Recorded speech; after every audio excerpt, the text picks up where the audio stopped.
everyone, in today's video I am going to walk you through how to copy private key. I'm going to walk you through how to copy private key on Bitget wallet. Now, copying your private key is generally strongly discouraged due to the significant security risks involved. However, if you understand the risks and have a specific reason for doing so, here's how you might access it within the Bitget wallet app.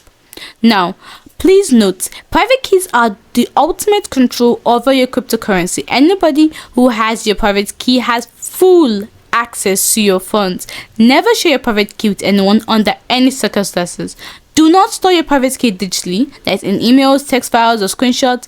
Be extremely wary of phishing attempts that try to trick you into revealing your private key. Now, if the Bitget wallet app, like most secure wallets, prioritize seed phrase backup. Seed phrases are generally safer to use than individual private keys. Inside of the Bitget wallet app, navigate to settings and look for an advanced setting or developer settings menu. Within this menu, there might be an option to export private keys. Private keys are network specific. A private key for an Ethereum address is different from a private key for a Bitcoin address.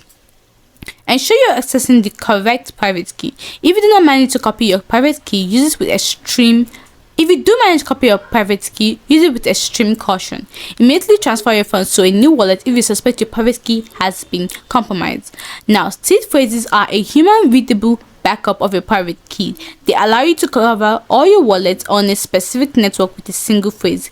They are generally easier to manage, and this is why seed phrases are preferred to private keys. Hope you found the video helpful. If you did, don't forget to like, subscribe, and comment down below. Thanks for watching.